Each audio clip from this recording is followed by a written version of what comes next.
Hello नमस्कार जी, मैं अमन India से। आइए हम आपको कुछ नई चीज़ें दिखाते हैं जो कि हमारी फेवरेट जर्नलिस्ट प्रज्ञा मिश्रा जी कहती हैं कि प्रधानमंत्री जो कि अगर जीत भी जाएंगे तब भी वो हारने के लिए तैयार नहीं है, क्योंकि वो भगवान के भेजे हुए दूत हैं। उसे भगवान के भेजे हुए एक मिशन पे हैं। अब बताइए आप। और वो कभी बूढ़े नहीं होते हैं, ये खुद कहते हैं वो। और जहाँ तक कि हमारे सत्ताधारी नेता उनकी इतनी बढ़ाई करते हैं कि अब मैं क्या ही बताऊँ आपको। हमारी प्रज्ञा मिश्रा जी बताती हैं, आप इस वीडियो को पहले देखते हैं, फिर उसके बाद में घर की वार्तालाप करते हैं। और एक बात और, आपके कमेंट हमें खुशी देते हैं।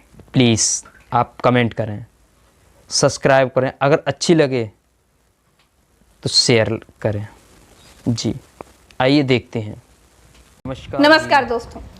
जिस प्रोसेस से नरेंद्र मोदी का जन्म हुआ होगा, मानव जाति में इसी पद्धति से सबका जन्म होता है। सबके जाने की पद्धति भी एक जैसी ही होती है। लेकिन महामानव इतने चालू हैं कि जब ये सवाल होने लगे कि मोदी जी अब बूढ़े हो गए हैं, कुछ समय में 75 के हो जाएंगे, वो प्रधानमंत्री बन भी गए तो भी उनको हटना पड़ेगा, तो उन्होंने वोटरों को फंसाने का एक नया तरीका निकाल लिया है कि वो बूढ़े चाहे जितना हो जाएं, पहली बात तो वो प्रधानमंत्री पद से हटेंगे नहीं, 75 पार वाला अपनी ही पार्टी का नियम मानेंगे नहीं, और दूसरा जुमला ये छोड़ दिया है कि उनको परमात्मा ने विशेष काम के लिए भेजा है। जब तक वो काम पूरा नहीं हो जाएगा, यानी जब तक भारत विकसित नहीं हो जाएगा, तब तक परमात्मा उनको वापस नहीं बुलाएंगे। एक तरह से मोदी ये बताने की कोशिश कर रहे हैं कि मृत्यु पर उनका कंट्रोल है, बुढ़ापे पर उनका कंट्रोल है। ईश्वर ने मुझे किसी विशिष्ट काम के लिए भेजा है। परमात्मा ने मेरे लिए किसी पर्पज के लिए भेजा हुआ है। सत्ता के बड़े बड़े लालची राजा देखे, लेकिन परमात्मा के नाम पर गद्दी गर्म करने की इच्छा रखने वाला राजा पहली बार देखा है। अब यहाँ पर देखिए, सत्ता के भूखे राजा साहब का गला खराब है, बीच में खांसी भी आ गई है। ये आपके घर में बिजली कनेक्शन कटा के फिर अंधेरा कर देंगे। दोस्तों, मोदी लोगों की भावनाओं से खेलना, उनकी मान्यताओं से खेलना बहुत अच्छी तरीके से जानते हैं। मोदी को यह मालूम है कि भारत मान्यताओं का देश है। मूर्ति दूध पी रही है, ऐसी अफवाह उड़ जाती है तो पूरा इलाका सैकड़ों लीटर दूध लेकर खड़ा हो जाता है।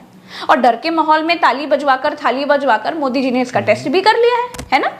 दिन में 4 बार कपड़े बदलकर अपने आप को एक भी दिन छुट्टी न लेने वाला वो प्रोपेगेंडा भी फैलवा लिया है। मोदी ये कहना चाहते हैं कि उनके भीतर ईश्वरीय शक्ति है।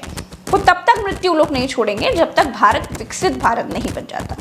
तो वैसे प्रधानमंत्री जी, जिस तरीके से आपने 2022 तक किसानों की आय दोगुनी की है, जिस तरह से आपने 2022 तक सबके पक्के घर बना दिए हैं, जिस तरह से आपने देश को 5 ट्रिलियन इकोनॉमी बना दिया है, गंगा सफाई वगैरह कर दी है, 15 लाख खाते में आपने जिस तरीके से भेज दिए हैं, जिस तरह से भारत में जुमलों वाली 100 स्मार्ट सिटी बन चुकी हैं, जिस तरह से आपने सरकारी कंपनियां बेची हैं, उस हिसाब से तो आप विकसित भारत नहीं बना पाएंगे, ये तो तय है।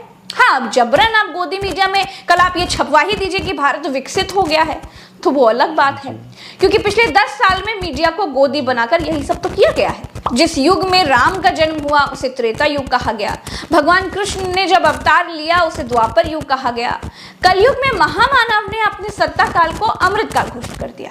किसी ने नहीं कहा कि अमृतकाल है, लेकिन महामानव ने जबरन इसे अमृतकाल लिखवा दिया। अमृतकाल में जितना विष समाज में घोला गया है, वैसा भारतीय इतिहास में कभी नहीं घोला गया। महामानव भारत को किस एंगल से, किस जुमले से विकसित बनाएंगे, ये तो भाई परमात्मा ही जाने। जो आदमी अपने मणिपुर की हिंसा न रुकवा पाए और युद्ध रुकवाने का खुल्लम खुल्ला झूठ बोल दे, उस आदमी को परमात्मा कैसे विशेष काम के लिए चुन सकता है जी।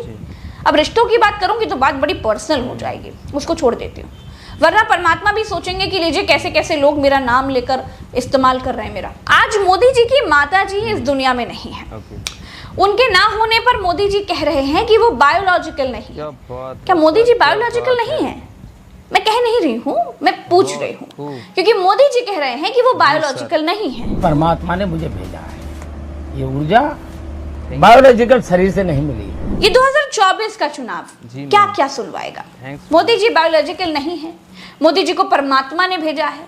अगला चरण भी अगर मोदी हारते हैं, वो ये भी कह सकते हैं कि वो उड़ सकते हैं, गायब हो सकते हैं, पानी पर चल सकते हैं, मुंह से आग निकाल सकते हैं। जैसे वो शक्तिमान झुक झुक झुक झुक झुक करके इधर से उधर चला जाता था ना, वैसे वो भी ट्रैवल कर सकते हैं। ठीक है, ओके। आज की तारीख में ढोंगी बाबाओं और प्रधानमंत्री में बहुत ज्यादा अंतर नहीं रह गया। देश के प्रधानमंत्री चमचों के सामने इंटरव्यू में खुल के कहते हैं मैं बायोलॉजिकल नहीं हूँ, मैं बायोलॉजिकल नहीं हूँ। जैसे आप सब हिंदुस्तान के की जनता सारे जीव जो बायोलॉजिकल हैं, नहीं नहीं उनको नरेंद्र मोदी जी कहते हैं कि भैया आप सब बायोलॉजिकल हो, मैं बायोलॉजिकल नहीं हूँ। मुझे परमात्मा ने ऊपर से भेजा है, मिशन के लिए भेजा है।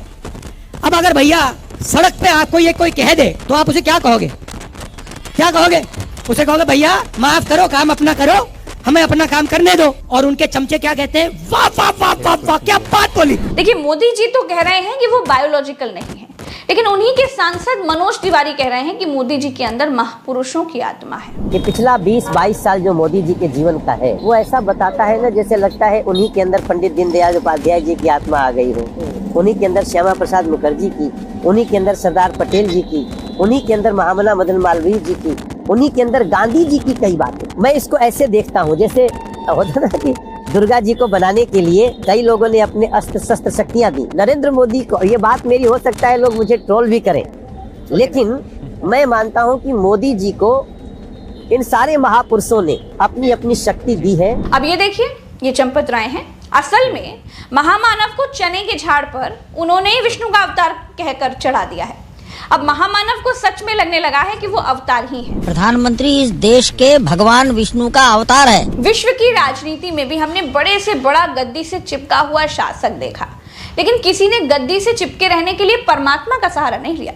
महामानव बड़ा ज्ञान बांटते हैं कि दूसरों को मौका मिलना चाहिए, लेकिन ये अपनी खुद की गद्दी नहीं छोड़ना चाहते। इनके प्राण अपनी गद्दी में ही बसते हैं, और इसीलिए भारत की धार्मिक जनता की आंखों में धूल झोंकने के लिए खुद को परमात्मा से जोड़ रहे हैं।